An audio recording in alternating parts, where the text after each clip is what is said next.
இயேசு கிறிஸ்து நாமத்தினால் உங்கள் அனைவருக்கும் என்னுடைய வாழ்த்துதல்களை நான் தெரிவித்துக் கொள்கின்றேன். எங்களுடைய இரட்சகரும் எங்களுடைய மீட்பெரும் எங்களுக்காக எப்பொழுதும் பிதாவிடத்திலே பரிந்து பேசுவருமாகிய இயேசுவின் இனிய நாமத்தினாலே உங்களை நான் வாழ்த்துகின்றேன். நாங்கள் தொடர்ச்சியாக யோசேப்பை பற்றி படித்து வருகின்றோம். இன்றைய நாளிலும் நாங்கள் யோசேப்பை குறித்து படிக்கின்ற பொழுது இன்றைய நாளிலும் யோசேப்பை குறித்து பார்க்கின்ற பொழுது அதற்குரிய தலைப்பாக நாங்கள் பார்க்க போகின்ற விஷயம், யோசேப்பு சிறைச்சாலையிலே சொற்பனங்களுக்கு விளக்கமும் வியாக்கியானமும் கொடுக்கின்றார். யோசேப்பு சிறைச்சாலையில் சொற்பனங்களுக்கு விளக்கமும் வியாக்கியானமும் கொடுக்கின்றார். நாங்கள் ஜெபம் செய்து நாங்கள் ஆரம்பித்துக் கொள்வோம். இரக்கத்தில் ஐஸ்வர்யம் உள்ள தகப்பனே, இந்த அருமையான இரவு வேலையை கொடுத்ததற்காக நாங்கள் உங்களை துதிக்கின்றோம், உங்களை ஸ்தோத்திரிக்கின்றோம். தேவனே, உங்களுடைய பிள்ளைகளாக, உங்களுடைய மக்களாக நாங்கள் வேற வேற இடத்திலே இருந்தால் இந்த ஜூம் வாயிலுக்கூடாக இணைந்து உங்களை குறித்து, உங்களுடைய தாசர்களை குறித்து, உங்களாலே பயன்படுத்தப்பட்ட பாத்திரங்களை குறித்து நாங்கள் கற்றுக்கொள்ளுகின்ற பொழுது நீங்கள் எங்களுக்கு கற்றுத்தரும்படியாக நாங்கள் மன்றாடுகிறோம். ஒவ்வொரு கதாபாத்திரத்துக்கூடாக நீங்கள் எங்களுக்கு கற்றுத்தருகின்ற பாடத்துக்கூடாக நாங்கள் எங்களை நிதானித்து பார்த்து நாங்கள் உங்களோடு பயணிக்க, உங்களோடு நெருங்கி வாழ, எங்களுடைய வாழ்க்கையில் இருக்கின்ற குறைவுகள், பலவீனங்களை நாங்கள் அகற்றி முழுமையாக உங்களிலே தங்கி தெரித்து வாழ நீங்கள் எங்களை புடமிட்டு உருவாக்கி எடுக்கும்படியாக நாங்கள் மன்றாடுகின்றோம். இந்த ஜூம் வாயிலுக்கூடாக இணைந்திருக்கின்ற ஒவ்வொருவரையும் பரிசுத்த ஆவியானவர் தான் முழுமையாக ஆளுகை செய்து நாங்கள் படிக்கின்ற பாடங்களை சிறந்த முறையில கற்றுக்கொள்ள, அதை எங்களுடைய வாழ்வுக்குள்ளே கொண்டு வந்து பயிற்சிவிக்க, உங்களுக்காக வாழ்ந்து உங்களுக்காக ஆதாயப்படுத்த எங்களை நீங்கள் உருவாக்கி எடுக்கும்படியாக நீங்கள் பேசுங்கள். நாங்கள் கேட்கின்றோம். எங்களுடைய லட்சணம், எங்களுடைய பிதாவிடத்திலே பேசுவதாகி இயேசுவின் இனிய நாமத்தினாலே ஜெபம் நல்ல பிதாவே. ஆமென்.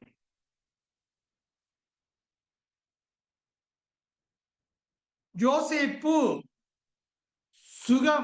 சுயம்பாகியின் தலைவனையும் பானபாத்திரக்காரன் தலைவனையும் சிறைச்சாலையிலே சந்தித்தார்.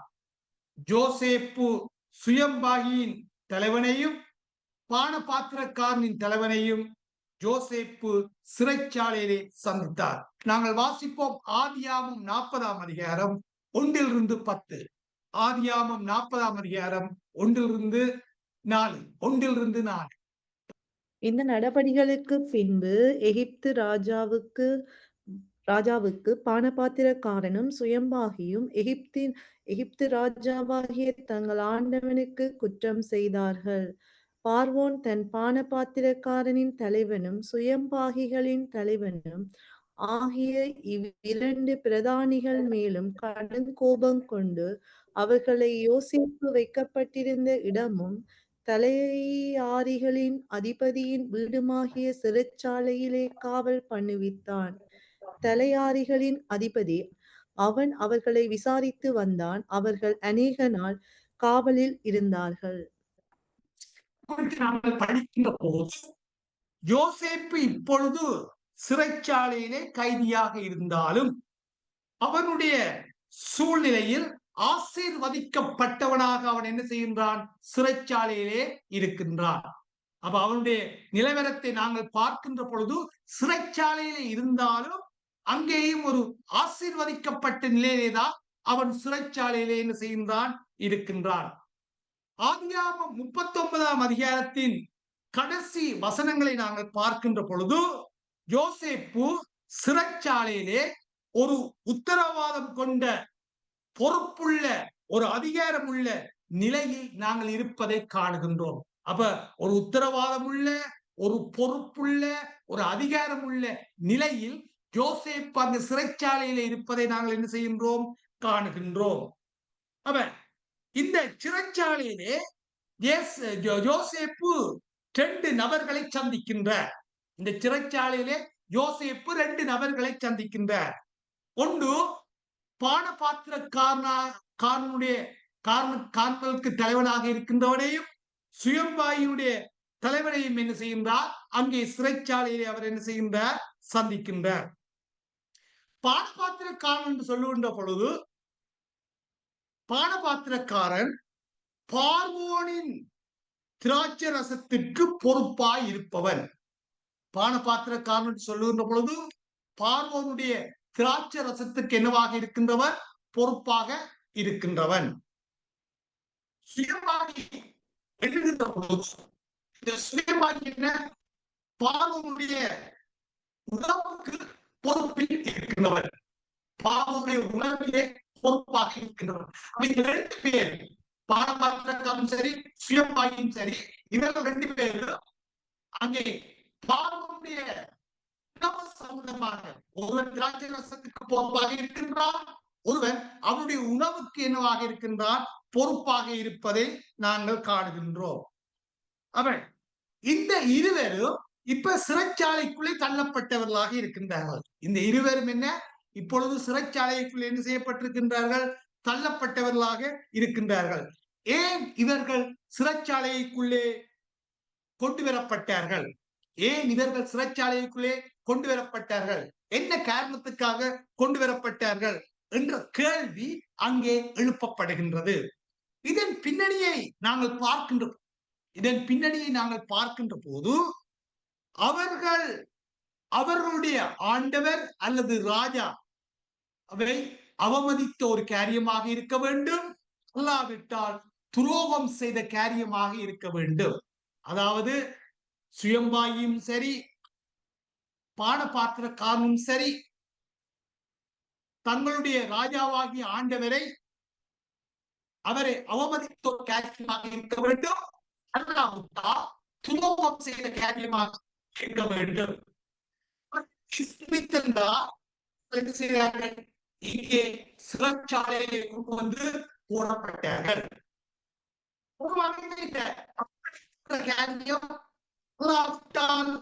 துரோகம் செய்கின்ற காரியம் என்னவென்றால், பார்வோனை கொல்லுவதற்கு செய்யப்பட்ட சதி திட்டம், பார்வோனை கொல்லுவதற்கு செய்யப்பட்ட சதி திட்டமாய் அங்கே இருப்பதற்கு சாத்தியம் உள்ளதாக கூறப்படுகின்றது. அப்ப இதன் அடிப்படையிலே தான் அவர்கள் இருவரும் என்ன செய்யப்பட்டார்கள், அங்கே சந்தேகத்தின் அடிப்படையிலே அவர்கள் சிறைச்சாலையிலே இருவரையும் என்ன செய்தான் ராஜா, கொண்டு வந்து சிறைச்சாலையிலே போடுவதை நாங்கள் காணுகின்றோம். அப்ப இந்த இருவரும் ஒரு சந்தேகத்தின் அடிப்படையிலே சிறைச்சாலையிலே போடப்பட்டார்கள். ராஜாவுக்கு எதிராக சதித்திட்டம் செய்து ராஜாவை கொல்லுவதற்கு முயற்சி செய்த என்ற அடிப்படையிலே சந்தேகத்தின் பேரிலே சிறைச்சாலையிலே போடப்பட்ட நிலையிலே இவர்கள் காணப்படுகின்றார்கள்.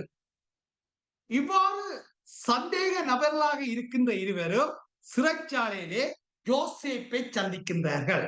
அப்ப சந்தேகத்தின் அடிப்படையிலே சிறைச்சாலைக்குள்ளே போடப்பட்ட இருவரும் இப்பொழுது என்ன, யாரை சந்திக்கின்றார்கள், யோசேப்பை சந்திக்கின்றார்கள்.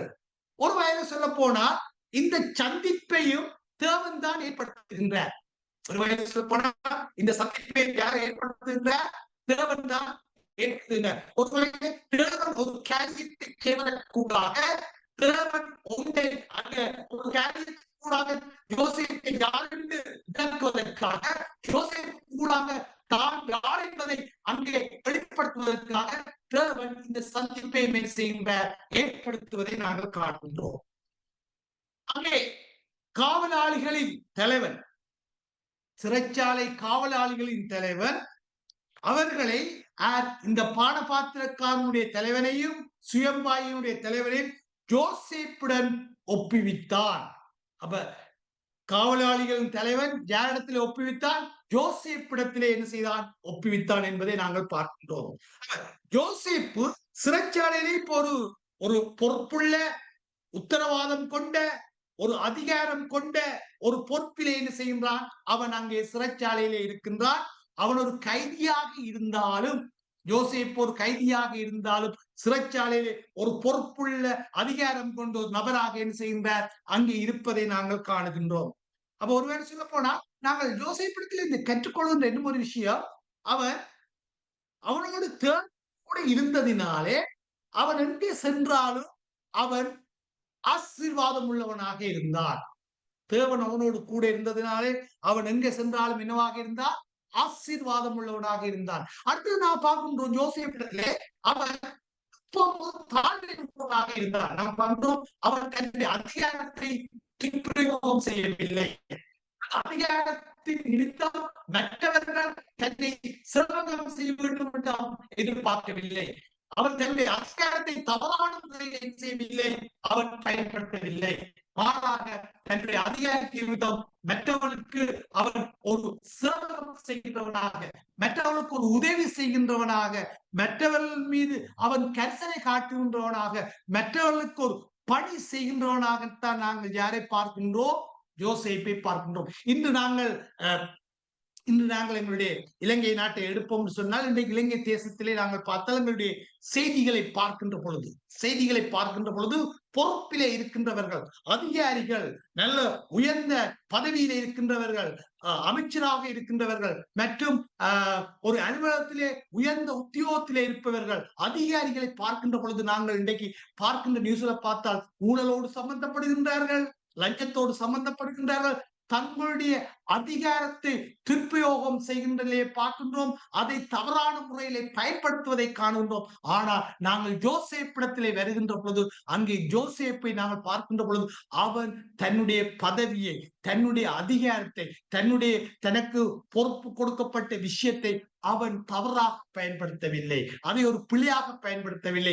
அதன் நிமித்தம் மற்றவர்களை தவறாக அவன் என்ன செய்யவில்லை, வழிநடத்தவில்லை. மாறாக அவன் மற்றவர்களுக்கு நல்ல ஒரு சிறவையை, நல்ல ஒரு பணியை செய்வதை நாங்கள் காணும். ஒருவேளை நாங்கள் ஒரு பொறுப்பிலே இருக்கின்ற போது, ஒரு அதிகாரத்திலே இருக்கின்ற பொழுது, நாங்கள் ஒரு கட்டளையாக இருக்கின்ற பொழுது, நாங்கள் யோசேப்பிடத்திலிருந்து கற்கொள்ள வேண்டிய விஷயம் சொன்னால், சிரமம் செய்கின்ற இதயம் எங்களுக்கு அவசியம், பணி செய்கின்ற இதயம் எங்களுக்கு அவசியம், மற்றவர்களுக்கு உதவி செய்கின்ற மனப்பான்மை எங்களுக்கு அவசியம், மற்றவருடைய நிலவரங்களை புரிந்து கொள்ளக்கூடிய நிலைப்பாடு எங்களுக்கு அவசியம் என்பதை நாங்கள் என்ன செய்கின்றோம், கற்றுக்கொள்கின்றோம். வாசிப்போம் ஆதியாகமம் 40ஆம் அதிகாரம் 6-7. ஆதியாகமம் 40ஆம் அதிகாரம் 6-7. காலமே யோசேப்பு அவர்களிடத்தில் போய் அவர்களை பார்க்கும்போது அவர்கள் கலங்கி இருந்தார்கள். அப்பொழுது அவன் தன் எஜமானுடைய வீட்டில் தன்னோடே காவல் பண்ணப்பட்டிருந்த பார்வோனுடைய பிரதானிகளை நோக்கி, உங்கள் முகங்கள் இன்று துக்கமாயிருக்கிறது என்ன என்று கேட்டான். நான் பார்க்கின்றோம், முன்பு பார்த்த போல இந்த 2 பேரையும் யாருடைய பொறுப்பிலே அங்கே கொடுக்கப்பட்டிருந்தது, அங்கே யோசேப்புடைய பொறுப்பிலே அங்கே கொடுக்கப்பட்டிருந்தது. அப்ப யோசேப்பு இவர்களை அவதானிக்கின்ற பொழுது, ஒருவேளை அடுத்த நாள் காலை இவர்களை அவதானிக்கின்ற பொழுது இவர்களுடைய முகத்திலே ஒரு குழப்ப நிலை, அங்கே ஒருவேளை சொல்ல போனால் அவர்கள் ஏதோ ஒரு விஷயம் அவர்கள் என்ன செய்கின்றது, அங்கே இடரல் பண்ண செய்கின்றது, ஏதோ ஒரு விஷயம் அவர்களை டிஸ்டர்ப் பண்ண செய்கின்றது, ஏதோ ஒரு விஷயம் அவர்களுக்குள்ள ஒரு கலக்கத்தை உண்டாக்கி இருக்கின்றது என்பதை அவன் என்ன செய்கின்றான், கவனிக்கின்றான். அவன் அவ்வாறு கவனிக்கின்ற பொழுது அவர்கள் இருவரும் கொஞ்சம் கவலையாக இருக்கின்றார். அவர்கள் இருவரும் என்னவாக இருக்கின்றார்கள், கவலையாக இருப்பதை என்ன செய்கின்றான் யோசேப்பு அவதானிக்கிறார். சொல்லுகின்ற பொழுது யோசேப்பு உண்மையிலே தனக்கு கொடுத்த பொறுப்பிலே மற்றவருடைய நிலவரங்களை குறித்து அவன் மிகவும் கவனமாக, உன்னிப்பாக அவதானிக்கின்ற ஒரு நபராக இருக்கின்றான். மற்றவர்கள் மீது கரிசனை காட்டுகின்ற ஒரு நபராக இருப்பதை நாங்கள் காணுகிறோம். ஒருவேளை சொல்ல போனால் யோசேப்புடைய இருதயத்தில் அங்கு கரிசனை இருப்பதை நாங்கள் காணுகின்றோம். ஒரு கரிசனை, ஒருவேளை சொல்ல போனால் ஒரு லீடர், ஒரு பொறுப்பிலே இருக்கின்றவர், ஒரு அதிகாரத்திலே இருக்கின்றவர் உண்மையிலே கரிசனை கொண்டவராக இருக்க வேண்டும், மற்றவர்கள் குறித்து ஒரு கரிசனை காட்டுகின்ற நபராக என்ன செய்ய வேண்டும், இருக்க வேண்டும் என்பதை நாங்கள் பார்க்கிறோம். மற்றவர் மீது ஒரு அக்கறை காட்டுகின்ற நபராக அங்கு யோசேப்பு இருப்பதை நாங்கள் காணுகின்றோம். அப்ப யோசேப்பு கேட்கின்றார், இன்றைக்கு நீங்கள் ஏன் கவலையாக இருக்கிறீர்கள், உங்களுடைய முகம் வாடி இருக்கின்றதே, நீங்கள் மிகவும் கவலையாக ஏன் இருக்கிறீர்கள் என்று கேள்வியை யோசேப்பு அவளிடத்தில் என்ன செய்கின்றான், கேட்கின்றான். ஒருவேளை சொல்ல போனால் உண்மையிலே யோசேப்பு வந்த பாதை அங்கே ஒரு வயது சொல்ல கூட தன்னுடைய சகோதரனாலே அடிமையாக விற்கப்பட்டவன் அங்கே நாங்கள் பார்க்கின்றோம். போர்த்திப்பாருடைய மனைவியினாலே என்ன செய்யப்பட்டவன், அங்கே பாலியல் வன்முறைக்கு உட்படுத்துவதற்கு பலவந்தப்படுத்தப்பட்டவன், அங்கே இருந்து அவர்களால் என்ன செய்யப்பட்டவன், சிறைச்சாலைக்கு தள்ளப்பட்டவன். அப்ப அவனுடைய வாழ்க்கையை பார்க்கின்ற பொழுது ஒருவேளை தனக்கெதிராக வந்த துன்பங்கள், தனக்கெதிராக வந்த செயல்பாடுகள், தனக்கெதிராக வந்த தவறான விடயங்கள் அனைத்துக்கும் ஒரு எதிர்ப்பை, ஒருவேளை சொல்ல அதுக்கு எதிர்முகமாக அவன் அந்த அதை முகம் கொடுத்தவனாக, அதுகளை சந்தித்தவனாக அவன் தன்னுடைய வாழ்க்கையிலே வந்திருந்த பாதையை நாங்கள் காணுவோம். அப்ப ஒரு வயது சொல்லப்படா இந்த அனுபவத்துக்கூடாக அவன் வந்ததினாலே உண்மையிலே மற்றவருடைய துன்பங்களை குறித்து அவனுக்கு கரிசனை உண்டு, மற்றவருடைய கவலையை குறித்து அவனுக்கு என்ன உண்டு, கரிசனை உண்டு, மற்றவருடைய வாழ்க்கையை குறித்து அவனுக்கு என்ன உண்டு, கரிசனை உண்டு என்பதை நாங்கள் என்ன செய்கின்றோம், கண்டு கொள்ளுகின்றோம். அப்ப யோசேப்பு தான் அனுபவித்த விடயங்களுக்கூடாக அவனுடைய சொந்த உணர்வுகள், அவனுடைய சொந்த காயங்கள் மற்றவருடைய உணர்வுகளையும் மற்றவருடைய காயங்களையும் என்ன செய்கின்றது, புரிந்து கொள்ள கூடியதாக இருக்கின்றது. உண்மையிலே அது எங்களுடைய வாழ்க்கையிலே முன்னே சில அனுபவங்களுக்கூடாக நாங்கள் கடந்து வருகின்ற பொழுது அதனால் ஏற்பட்ட காயங்கள், அதனால் ஏற்பட்ட துன்ப உணர்வுகள், இது மற்றவருடைய காயங்களையும் துன்பங்களையும் உணர்வதற்கு என்ன செய்கின்றது, ஏதுவாக இருக்கின்றது. அப்படிப்பட்ட ஒரு அனுபவத்தை அங்கே யோசேப்பு பெற்றிருப்பதை நாங்கள் காணுகின்றோம். அப்ப அவன் இவர்கள் மீது என்ன செய்கின்றான், கரிசனை கொள்ளுகின்றவனாக, கரிசனை கொண்டவனாக, அக்கறை கொண்டவனாக செயல்படுவதை நாங்கள் காணுகின்றோம். அப்ப ஒருவேளை சொல்லப்போனா நீங்கள் உங்களுக்கு தெரியும், நாங்கள் இயேசு கிறிஸ்துவை பற்றி படிக்கின்ற பொழுது, இயேசு கிறிஸ்து இந்த உலகத்திலே வாழ்ந்த பொழுது, அவர் ஊழியம் செய்த பொழுது நாங்கள் பார்க்கின்றோம், அவர் ஏழையை தேடிச் சென்றார், ஏழைகளை தேடிச் சென்றார். அடுத்தது அவர் சமுதாயத்தின் எல்லையிலே வாழுகின்றவர்களை தேடிச் சென்றார். அடுத்தது நோயினாலே அவதிப்பட்டவர்கள் அல்லது நோய் நொடியோடு இருந்தவர்கள் அவரிடத்திலே வந்த பொழுது என்ன செய்தார்கள், சுகம் பெற்றார்கள். குஷ்டரோகியை என்ன செய்தார், தொட்டு சுகம் கொடுத்த இயேசு. அப்ப இயேசுவை பார்க்கின்ற பொழுது மற்றவர்கள் மீது அவர் கரிசனை காட்டுகின்ற அங்கே தேவனாக இருப்பதை நாங்கள் ஒருவேளை சொல்லப்போனால் அவர் சொல்ற ஒரு கட்டத்துல, நீங்கள் மேய்ப்பன் இல்லாத ஆடுகளைப் போல மிகவும் கரிசனை காட்டுகின்ற நிலையை நாங்கள் அவரிடத்தில் என்ன செய்கின்றோம், அக்கறை காட்டுகின்ற நிலையை நாங்கள் என்ன செய்கின்றோம், காணுகின்றோம். ஆகவே கிறிஸ்தவர்களாகிய நாங்களும் கூட மற்றவர்கள் மீது கரிசனை காட்ட வேண்டும். துன்பத்திலே இருக்கின்ற மக்கள், வேதனையிலே இருக்கின்ற மக்கள், கஷ்டத்திலே இருக்கின்ற மக்கள், துயரத்திலே இருக்கின்ற மக்கள், ஆலோசனை இல்லாமல் அவதிப்படுகின்ற மக்கள், வாழ்க்கையிலே ஏக்கங்களோடு இருக்கின்ற இப்படிப்பட்ட மக்களை குறித்து எங்களுக்கு கரிசனை அவசியம். நாங்கள் அவர்களை தேற்ற வேண்டும், அவர்களை ஆறுதல் படுத்த வேண்டும், அவர்களுடைய கண்ணீர்களை துடைக்க வேண்டும், அவர்களை குறித்து எங்களுக்கு ஒரு அக்கறை இருக்க வேண்டும் என்பதை நாங்கள் யோசேப்பிடத்திலிருந்தும் அங்கே ஏசப்பாவிடத்திலிருந்தும் நாங்கள் என்ன செய்கின்றோம், அதை கற்றுக்கொள்ளுகின்றோம். 40:8 ஆதியாகமம் 40:8. அதற்கு அவர்கள், சொப்பனம் கண்டோம், அதற்கு அர்த்தம் சொல்லுகிறவன் ஒருவனும் இல்லை என்றான். அதற்கு யோசேப்பு, சொப்பனத்துக்கு அர்த்தம் சொல்லுதல் தேவனுக்குரியது அல்லவா, அவைகளை என்னிடத்தில் சொல்லுங்கள் என்றான். அப்ப இந்த 2 பேரும் ஒரு சொற்பனத்தை கண்டார்கள். இந்த சொற்பனம் அவர்களை குழப்புகின்ற ஒரு சொற்பனமாக இருந்தது. இந்த 2 பேரும் ஒரு சொற்பனத்தை கண்டார்கள். இந்த 2 பேரும் சொற்பனத்தை கண்டார்கள். அவர்கள் கண்ட அந்த சொற்பனமானது அவர்களை குழப்புகின்ற ஒரு சொற்பனமாக இருப்பதை நாங்கள் காணுகின்றோம். அப்ப இப்ப கேள்வி, இதுக்கு விளக்கம் சொல்வது, இந்த சொற்பனத்துக்கு ஒரு விளக்கம் தேவை. அர்த்தம் சொல்வது என்பது ஒரு முக்கியமான விடயமாக இருக்கின்றது. அப்ப சொற்பனத்தை கண்டிருக்கின்றார்கள். இந்த சொற்பனம் இவர்களை குழப்புகின்றது, இவர்களுக்குள்ளே ஒரு பெரிய ஒரு கவலை உண்டாக்கி இருக்கின்றது. ஆகவே இந்த சொற்பனத்துக்கு என்ன செய்ய வேண்டும், விளக்கம் சொல்ல. அப்ப சொற்பனத்துக்கு விளக்கம் சொல்வது அல்லது அர்த்தம் சொல்வது என்பது சாத்திரம் சொல்வது போல அல்ல, சாத்திரம் சொல்வது போல அல்ல. அப்ப யோசேப்பு தெளிவாக பார்க்கின்ற விடயம் என்னவென்றால், அவருடைய சொற்பனத்தினாலே அவர்கள் குழப்பம் அடைந்து இருப்பதை அப்ப யோசேப்பு அங்கே தெளிவாக பார்க்கின்றார். அவர்கள் தங்களுடைய சொற்பனத்தினால் என்ன செய்யப்பட்டிருக்கிறார்கள், குழப்பம் அடைந்திருக்கிறார்கள் என்பதை அவன் கண்டுகொள்கின்றான். ஆகவே இந்த சொற்பனத்துக்கு அர்த்தம் சொல்வது தேவனுக்குரியது அல்லவா? அப்ப அவருடைய சொற்பனத்துக்கு ஒரு தெளிவான விளக்கம், ஒரு தெளிவான வியாக்கியானம், ஒரு தெளிவான அர்த்தத்தை யார்னாலே சொல்ல முடியும் சொன்னால் அது தேவனால் தான் என்ன செய்ய முடியும், சொல்ல முடியும். அது தேவனுக்குரிய விஷயம் அல்லவா என்றாங்கே யோசேப்பு சொல்லுவதை நாங்கள் காணுகின்றோம். அப்ப யோசேப்புக்கு ஒரு உறுதி இருந்தது, தேவனால் இதற்கு அர்த்தம் சொல்ல முடியும். தேவனால் மட்டும்தான் இதற்கு என்ன செய்ய முடியும், அர்த்தம் சொல்ல முடியும். அவர் தேவன் சொற்பனங்களுக்கு ஊடாக நிச்சயம் பேச முடியும். அப்ப தேவன் சொற்பனங்களுக்கு ஊடாக என்ன செய்கின்ற, அவர் பேசுகின்ற, அவர் சொற்பனங்களுக்கு கூடாவும் என்ன செய்ய முடியும், அவர் பேச முடியும். அவர் இதை நாங்கள் வேதத்தில் அநேக இடங்களிலே நாங்கள் பார்க்கின்றோம். அப்ப இந்த சொற்பனம் சம்பந்தமான விஷயம், இந்த சொற்பனத்துக்கு கூட தேவன் பேசுகின்றார் என்பதற்குரிய விஷயத்தை நாங்கள் வேதத்திலே அநேக இடங்களிலே என்ன செய்கின்றோம், பார்க்கின்றோம். வாசிப்போம். ஆதியாமம் 20:3 வாசிங்க ஒருவர். ஆதியாமம் 20:3. தேவன் இரவிலே அபிமெலேக்கு சொப்பனத்திலே தோன்றி, நீ அழைப்பித்த ஸ்திரீயின் நிமித்தம் நீ செத்தாய், அவள் ஒருவனுடைய மனைவியாயிருக்கிறாளே என்றார். இங்கே அபிமெலேக் என்பவன் யார்?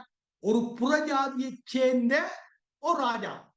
கேராரின் ராஜாவாகிய அபிமெலேக்குடன் அங்கே ஒரு சொற்பனத்துக்கூடாக தேவன் என்ன செய்கின்றார், பேசுகின்றார். ஒரு அந்நிய ராஜாவாகிய அபிமெலேக் கூடாக தேவன் என்ன செய்கின்றார், சொற்பனத்துக்கூடாக பேசுகின்றார். அப்ப அதை நாங்கள் வேதத்துல காண்கிறோமா இல்லையா? காணுகின்றோம். வாசிப்போம். ஆதியாமம் 28:12. அங்கே அவன் ஒரு சொப்பனம் கண்டான். இதோ, ஒரு ஏணி பூமியிலே வானத்தை எட்டியிருந்தது. அதிலே தேவதூதர் ஏறுகிறவர்களும் இறங்குகிறவர்களுமாய் இருந்தார்கள். ஆதியாகமம் 31:11. அன்றியும் தேவதூதன் ஒருவர் சொப்பனத்தில், யாக்கோபே என்றார். இதோ இருக்கிறேன் என்றேன். அப்படியா பார்க்கணும். தேவன் சொற்பனத்துக்கூடாக சொற்பனத்திலே யாக்கோபுடன் பேசினார். தேவன் யாரோடு பேசினார்? சொற்பனத்தினாலே சொற்பனத்துக்கூடாக யாரோடு பேசினார்? யாக்கோபோடு பேசினார். நாங்கள் அடுத்த வாசிப்போம். ஆதியாகமம் 31:24. ஆதியாகமம் 31:24. அன்று ராத்திரி தேவன் சீரியா தேசத்தனாகிய லாபானுக்கு சொப்பனத்தில் தோன்றி, நீ யாக்கோபோடே நன்மையை அன்றி தீமையொன்றும் பேசாதபடிக்கு எச்சரிக்கையாயிரு என்றார். தேவன் சொற்பனத்தினாலே லாபானோடு பேசினார். வாசிப்போம். நியாயாதிபதிகள் 7:13. நியாயாதிபதிகள் 7:13. கிதியோன் வந்தபோது ஒருவன் மற்றொருவனுக்கு ஒரு சொப்பனத்தை சொன்னான். அதாவது, இதோ ஒரு சொப்பனத்தை கண்டேன். சுட்டிருந்த ஒரு வாட்கோதுமை அப்பம் மீதியாரின் பாளையத்திற்கு உருண்டு வந்தது. அது கூடாரம் மட்டும் வந்தபோது அதை விலத்தி தள்ளி கவிழ்த்து போட்டது. கூடாரம் விழுந்து கிடந்தது என்றான். ஒருவன் மற்றவனுக்கு சொற்பனம் சொன்னான். ஒருவன் மற்றவனுக்கு என்ன செய்தான்? சொற்பனம். அப்ப அந்த சொற்பனத்துக்கு கூட தேவன் ஒரு செய்தியை என்ன செய்கின்ற, வெளிப்படுத்துகின்ற. 1 ராஜாக்கள் 3:5. 1 ராஜாக்கள் 3:5. 1 ராஜாக்கள் 3:5. கிபியோனிலே கர்த்தர் சாலமோனுக்கு ராத்திரியில் சொப்பனத்திலே தரிசனமாகி, நீ விரும்புகிறதை என்னிடத்தில் கேள் என்று தேவன் சொன்னார். அங்கே தேவன் சாலமோனுக்கு சொற்பனத்துக்கூடாக பேசினார். நான் சொல்ற வசனங்களை நோட் பண்ணிக்கொள்ளுங்க. தானியேல் 2:1. அங்கே நேபுகாத் நேச்சருக்கும் தேவன் சொற்பனத்துக்கூடாக என்ன செய்தார்? பேசினார். தானியேல் 2:1. அடுத்த தானியேல் 7:1. தானியேல் 7:1. அங்கே தானியேலுடன் தேவன் சொற்பனத்துக்கூடாக என்ன செய்தார்? பேசினார். அடுத்து நாங்கள் புதிய பாட்டுக்கு வருகின்ற பொழுது வாசிப்போம். மத்தேயு 1:20. மத்தேயு 1:20. அவன் இப்படி சிந்தித்துக் கொண்டிருக்கையில் கர்த்தருடைய தூதன் சொப்பனத்தில் அவனுக்கு காணப்பட்டு, தாவீதின் குமாரனாகிய யோசேப்பே, உன் மனைவியாகிய மரியாளை சேர்த்துக் கொள்ள ஐயப்படாதே. அவளிடத்தில் உற்பத்தியாயிருக்கிறது பரிசுத்த ஆவியினால் உண்டானது. Right. அங்கே ஜோசேப்புக்கும் சொற்பனத்துக்கூடாக என்ன செய்யப்படுகின்றது, பேசப்படுகின்றது. நீங்கள் அதோட சில வசனங்களை நோட் பண்ணிக்கோங்க. மத்தேயு 10:13, மத்தேயு 10:13, மத்தேயு 10:22. இந்த 3 வசனங்களும் யோசேப்போடு சொற்பனத்துக்கூடாக பேசப்பட்ட விடயங்கள். அடுத்த மத்தேயு 27:19, மத்தேயு 27:19, மத்தேயு 27:19.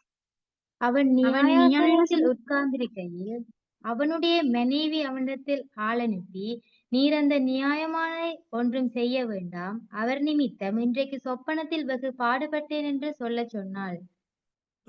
பிலாத்துடைய மனைவிக்கு கூட அந்த சொற்பனத்துக்கூடாக என்ன செய்யப்பட்டது, பேசப்பட்டது. அப்ப நாங்கள் பார்க்கின்றோம், வேதத்தில் நாங்கள் அவதானித்த விடயங்களை நாங்கள் பார்க்கின்ற பொழுது, நாங்கள் இப்ப பார்த்த வசனங்களை பார்க்கின்ற பொழுது, சொற்பனத்தில் தேவன் தன்னுடைய மக்களோடு பேசியது போல தேவன் அந்நிய மக்கள் அவிசுவாசிகளுடன் என்ன செய்த, சொற்பனத்துக்கூடாக பேசினார். அப்ப தேவன் தன்னுடைய மக்களுக்கூடாகவும் சொற்பனத்துக்கூடாக பேசியிருக்கிறார். புறஜாதி மக்கள் அந்நிய மக்களோடும் என்ன செய்கின்றார், சொற்பனத்துக்கூடாக என்ன செய்கின்றார், பேசுகின்றார். அப்ப நாங்க பார்க்கின்றோம், ஒரு வகையில சொல்ல போனா நாங்கள் வேதத்தை பார்க்கின்ற பொழுது தேவன் எப்பவும் சொற்பனத்துக்கூடாக பேசிக் கொண்டிருக்கின்றாரா? நாங்கள் சில சம்பவங்களை பார்த்தா சொற்பனத்திலே பேசப்பட்ட விஷயங்கள் இருக்கு. ஆனால் எப்பவும் நெடுகவும் தொடர்ச்சியாக தேவன் சொற்பனத்துக்கூடாக பேசிக் கொண்டிருக்கிறாரா? பேசிக் கொண்டிருக்கிறாரா? தொடர்ச்சியாக அப்படி பேசிக்கொண்டு இருப்பதை நாங்கள் வேதத்தில் என்ன செய்ய மாட்டோம், காணும். ஆனா சில சந்தர்ப்பத்தில, சில வேளைகளிலே, சில சூழ்நிலையிலே தேவன் சொற்பனத்துக்கூடாக என்ன செய்கின்றார், பேசி இருப்பதை நாங்கள் காணுகின்றோம். அப்ப தேவன் இன்றும் சொற்பனத்துக்கூடாக பேசுகின்றாரா இல்லையா? தேவன் இன்றும் சொற்பனத்துக்கூடாக பேசுகின்றாரா இல்லையா? பேசுகின்றார். பேசுகின்றார். ஆனால் நெடுக பேசிக் கொண்டிருக்கிறாரா சொற்பனத்துக்கூடாக? இல்ல. இப்ப சில பேரை நீங்க பாத்தீங்கன்னா எல்லாத்துக்கும் சொல்லுவாங்க. இப்ப தங்கட ஐடியாவை சொல்றதுக்கு சொல்லுவாங்க. நான் நேற்று இப்படி ஒரு கனவு கண்டேன், இப்படி பார்த்தேன், இப்படி சொன்னேன் சொல்லுவாங்க. இப்ப எனக்கு தெரியும், ஒரு உதாரணத்துக்கு ஒரு ஒரு சில பேர் சொல்லுவாங்க என்றால், ஒரு பெரிய சேர்ச் ஒன்று கட்டணும், பெரிய சேர்ச் கட்டணும். அவ மக்களை சொல்றேன், நான் ஒரு சொற்பனத்தை கண்டேன், இத்தனை அடி நீளம், இத்தனை அடி அகலம், இப்படி இப்படி இப்படி இருக்க ஆண்டவர் எனக்கெல்லாம் வளர்ந்தெல்லாம் காட்டினான்னு சில பேர் தங்களுடைய எண்ணங்களை, சிந்தனைகளை மக்களுக்குள்ளே பூத்துவதற்கு தேவன் சொற்பனம் கொடுத்ததாக பேசுகின்ற தன்மைகளும் உண்டு. ஆகவே தேவன் எப்பவும் தொடர்ச்சியாக சொற்பனத்திலே பேசுகின்றது. ஏதோ ஒரு முக்கியமான சூழ்நிலையிலே, ஏதோ ஒரு தேவையிலே, வித்தியாசமான சூழ்நிலையிலே, வித்தியாசமான நிலவரத்திலே தேவைகள் ஏற்படுகின்ற பொழுதும் தேவன் செயல்படுகின்றவராயிருக்கின்றார், பேசுகின்றவராயிருக்கின்றார். ஆனால் நெடுக சொற்பனம் கண்டு நெடுக சொற்பனத்துக்கு விளக்கம் கொடுக்கின்ற மாதிரி நாங்கள் வேதத்தில் என்ன செய்ய முடியாது, காண முடியாது. அப்ப நாங்கள் இன்னும் ஒரு விஷயத்தை நாங்கள் கருத்துல கொள்ள வேண்டும். நாங்கள் இன்னும் ஒரு விஷயத்தை கருத்துல கொள்ள வேண்டும் என்று சொன்னா, எல்லா சொற்பனங்களும் தேவனிடத்திலிருந்து வருகின்ற வெளிப்பாடு அல்ல. எல்லா சொற்பனங்களும் தேவனிடத்திலிருந்து வருகின்ற வெளிப்பாடு அல்ல.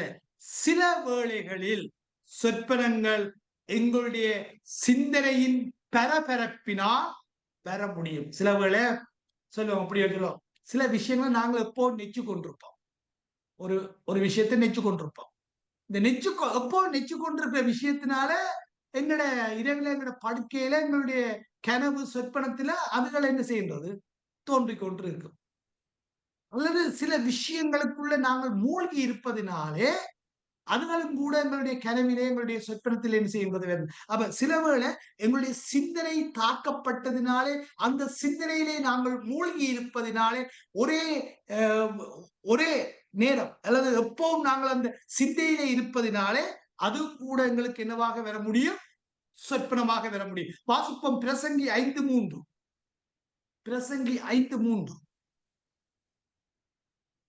தொல்லையின் திரட்சியினால் பிறக்கிறது போல வார்த்தைகளின் திரட்சியினால் மூடனுடைய சத்தம் பிறக்கும். திருப்பி வாசிங்க.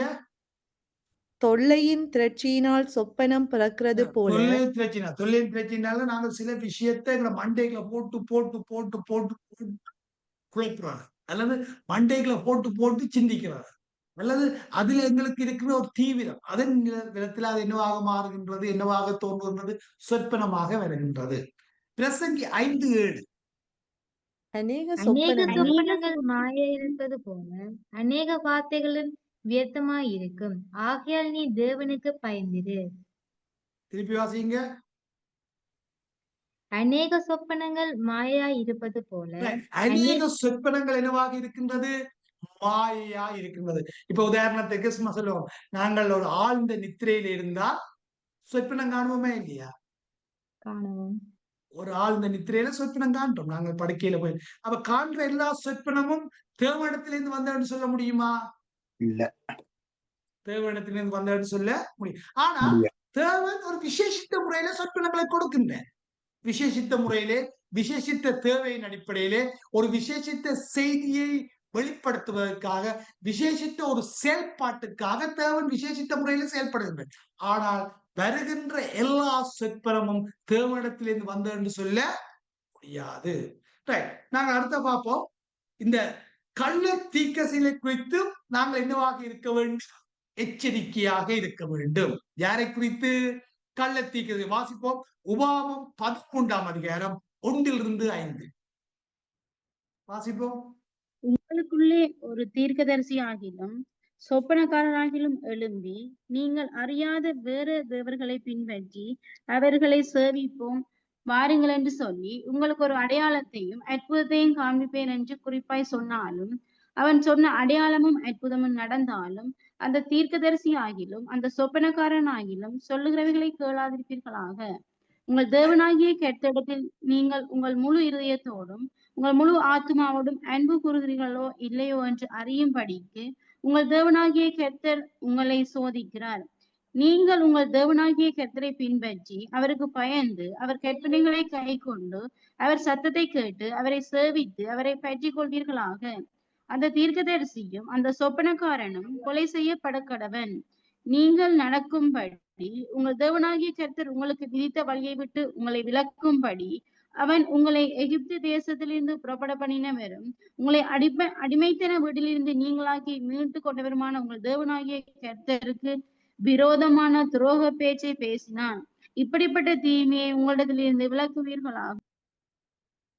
சிம்பிளா சொன்னால், ஒரு தீர்க்க தரிசனத்தையாவது சொற்பனத்தையாவது இப்படி சொல்லி அந்நிய தேவர்களை பின்பற்றுவதற்கு சொல்லி அந்நிய தேவர்களை பின்பற்ற வைப்பதற்காக அற்புதங்களையும் அடையாளங்களையும் செய்தாலும் நீங்கள் என்ன செய்யக்கூடாது, என்ன செய்யக்கூடாது?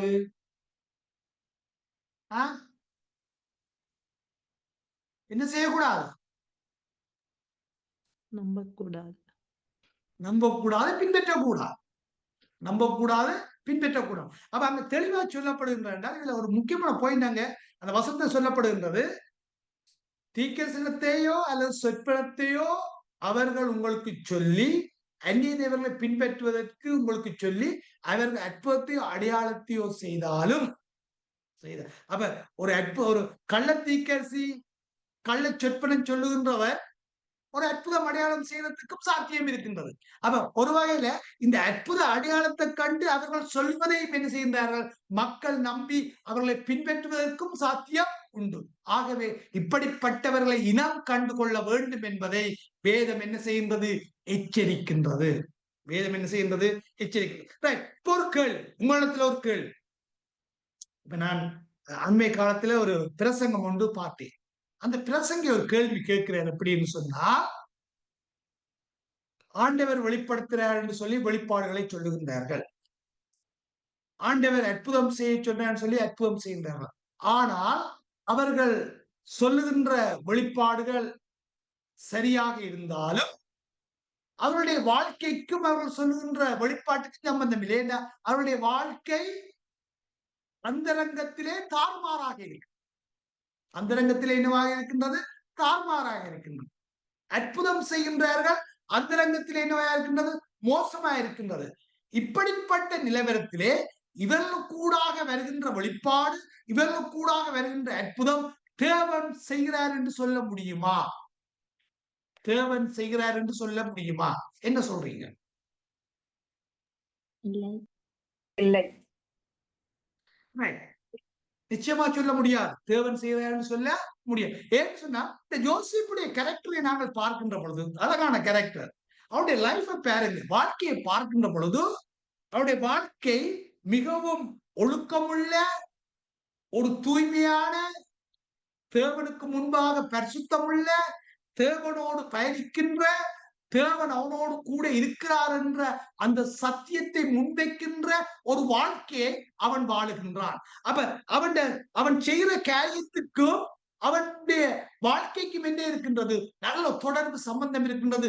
அந்த தொடர்பு சம்பந்தத்தை பார்க்கின்ற பொழுது அவனோடு கூட யார் இருக்கிறது? தேவன் அவனோடு கூட இருக்கு. தேவன் அவனோடு கூட இருக்கின்ற. அப்ப ஒருவேளை சொல்ல போனால் யோசேப்பு அவருடைய சொற்பனத்துக்கு வியாக்கியானம், விளக்கம் கொடுக்கின்றார். யோசேப்பு அந்த சொற்பனத்தினாலே குழம்பி இருக்கின்றவர்களுக்கு அங்கே விளக்கம், வியாக்கியானம் கொடுப்பதை நாங்கள் காணுகின்றோம். 40ஆம் அதிகாரம் 9-11. 40ஆம் அதிகாரம் 9-11. அப்பொழுது பானபாத்திரக்காரனின் தலைவன் யோசேப்பை நோக்கி, என் சொப்பனத்திலே ஒரு திராட்சைச் செடி எனக்கு முன்பாக இருக்கக் கண்டேன். அந்த திராட்சைச் செடியிலே 3 கொடிகள் இருந்தது. அது துளிர்க்கிறதாய் இருந்தது. அதில் பூக்கள் மலர்ந்திருந்தது. அதன் குலைகள் பழுத்து பழங்களாய் இருந்தது. பார்வோனுடைய பாத்திரம் என் கையிலே இருந்தது. நான் அந்த பழங்களை பறித்து அவைகளை பார்வோனுடைய பாத்திரத்தில் பிழிந்து அந்த பாத்திரத்தை பார்வோனுடைய கையிலே கொடுத்தேன் என்று தன் சொப்பனத்தை சொன்னான். இப்ப நீங்கள் அந்த தாங்கள் தொடர்ந்து அப்படி இந்த 15ஆம் அதிகாரம் வரையும் 15ஆம் வசனம் வரையும் வாசிச்சு கொண்டு போனா, இப்ப நாங்கள் வாசிக்க கேட்ட பகுதியில அவன் சொற்பனத்தை சொல்லுகின்றார். சொற்பனத்தை சொல்லுகின்றார். இந்த சொற்பனத்துக்கு யோசேப்பு இப்பொழுது என்ன செய்கின்றான்? விளக்கம் கொடுக்கின்றான். அங்கே முக்கியமாக இந்த விளக்கத்தை சுருக்கமாக சொன்னா, 3 கொடிகள் 3 நாட்கள், 3 கொடிகள் 3 நாட்கள். அப்ப ஒருவேளை சொல்ல போனால் இந்த 3 கொடிகள் 3 நாட்கள் என்று சொல்லுகின்ற பொழுது 3 நாட்களுக்குள் உன் தலையை உயர்த்தி உன்னுடைய இடத்திற்கு உன்னை மீண்டும் அமர்த்துவார். அப்ப ஒருவேளை பானபாத்திரக்கார தலைவன், அவன் பானபாத்திரக்காரனாயும் அவன் இந்த பானபாத்திரக்காரனுக்கு தலைவனாய் இருந்தவன், அவனுக்கு மறுபடியும் 3 நாளுக்குள்ளே அவனுடைய வேலை கிடைக்கும், அவன் விடுதலை பெறுவான். மறுபடியும் அவன் தன்னுடைய நிலையிலே, அவனுடைய பொசிஷனிலே அவன் என்ன செய்வான்? அவன் உயர்த்தப்படுவான். அங்கே விளக்கம் கொடுக்கப்படுகின்றது. அப்ப ஒருவேளை சொல்ல போனால் இந்த சொற்பனத்தை நாங்கள் வாசி பார்க்கின்ற பொழுது இந்த சொற்பனத்துக்கு லேசாக விளக்கம் சொல்ல முடியாது. ஏனென்றால் அங்க பல விடயங்கள் அடங்கி இருக்கின்றது, பல அம்சங்கள் காணப்படுகின்றது. அப்ப இதை ஒரு ஊகித்து விடை சொல்ல முடியாது, ஒரு ஊகித்து விடை சொல்ல முடியாது, அல்லது ஊகித்து விளக்கம் சொல்ல முடியாது. இப்படி இருக்கலாம், அப்படி இருக்கலாம், இது இதோட சம்பந்தப்படலாம் என்று என்ன செய்ய முடியாது? விளக்கம் கொடுக்க முடியாது. ஆனால் இதுக்கு சரியான விளக்கம் கொடுக்க வேண்டும் என்று சொன்னால் அது தேவனால் மட்டும்தான் விளக்கம் கொடுக்க முடியும். யாராலே மட்டும் விளக்கம் கொடுக்க முடியும்? தேவனால் மட்டும்தான். அப்ப யோசேப்பு தன்னுடைய சொந்த அறிவினாலேயோ சொந்த ஞானத்தினாலேயோ விளக்கம் கொடுக்கவில்லை. தேவன் அந்த விளக்கத்தை யோசேப்பு கொடுத்தார். யோசேப்பு அந்த விளக்கத்தை சரியான முறையில் என்ன செய்தார்? அங்கே சொன்னதை நாங்கள் காணுகின்றோம். அப்ப யோசேப்பு சொன்னது உண்மையா பொய்யா என்பது 3 நாளுக்குள்ளே என்ன செய்யப்படும்? நிரூபிக்கப்படும். யோசேப்பு சொன்னது உண்மையா பொய்யா என்பது 3 நாளைக்குள்ளே என்ன செய்யப்படும்? அங்கே நிரூபணம் ஆகின்றது. அது ஒருவேளை சொல்ல போனா யோசேப்பு சொன்னது உண்மை, அது நிரூபணம் ஆனது. 3 நாள் மட்டும்தான் ஒவ்வொருவரும் இந்த 3 நாளைக்குள்ளே இந்த 3 நாளைக்குள்ளே என்ன செய்யப்படும்? அவர் யோசேப்பு சொன்னது சரியா பிழையாண்டது கூட என்ன செய்ய வேண்டும்? தெரிய வரும். யோசேப்பு சொன்னது சரியா பிழையாண்டு கூட அங்கே தெரிய வரும். அப்ப யோசிப்பு இங்கே அந்த பானபாத்திரக்காரனுக்கு சொல்லுகின்ற ஒரு விஷயம் என்னன்னு சொன்னா, நீ வாழ்வடைந்து இருக்கும் போது என்னை நினைத்துக்கொள். அப்ப யோசேப்பு ஒரு தெளிவா சொல்றான், நீ 3 நாளைக்குள்ளே விடுதலை பெறுவாய், உன்னுடைய பழைய நிலையிலே உன்னுடைய வேலை கிடைக்கும். ராஜா உன்னை என்ன செய்வார்? உயர்த்துவார். நீ இருந்த ஸ்தானத்திலே என்ன செய்வாய்? இருப்பாய். நீ அவ்வாறு இருக்கின்ற பொழுது நீ என்னை நினைத்துக்கொள். அவ்வாறு இருக்கின்ற பொழுது நீ என்னை என்ன செய்? நினைத்துக்கொள். அப்ப ஒரு சொல்ல போனால் யோசேப்பு இப்ப சிறைச்சாலையிலே இருந்தாலும் தேவன் அவனோடு கூட இருக்கின்றார். தேவன் அவனை ஆசீர்வதித்திருக்கின்றார். தேவன் யோசேப்பு கூடாக இந்த சொற்பனத்துக்கெல்லாம் என்ன கொடுத்திருக்கின்றார்? ஒரு சிறந்த வியாக்கியானத்தை, விளக்கத்தை கொடுத்திருக்கின்றார். அதற்கூடாக யோசேப்புடைய குணாம்சம் என்ன செய்யப்படுகின்றது? வெளிப்படுத்தப்படுகின்றது. அப்ப யோசேப்பு ஒரு வயல சொல்ல போனா அதற்கு ஒரு தேவனுடைய திட்டம் தான். யோசேப்பு சொல்ற, நீ என்னை நினைத்துக்கொள், நீ என்னை செய், நினைத்துக்கொள். ஒரு சந்தர்ப்பம் வரும், ஒரு சூழ்நிலை வரும், நீ என்னை மறந்து போகாதே, நான் உனக்கு சொன்னதை நீ என்ன செய், நினைத்துக்கொள் என்று அங்கே சொல்லுவதை நாங்கள் சொல்லப்போனால் ஒரு நம்பிக்கையோடு, ஒரு விசுவாசத்தோடு அங்கே யோசேப்பு சொல்லுவதை நாங்கள் காணுகின்றோம். வாசிப்போம். ஆதியாகமம் 40ஆம் அதிகாரம் 16-19.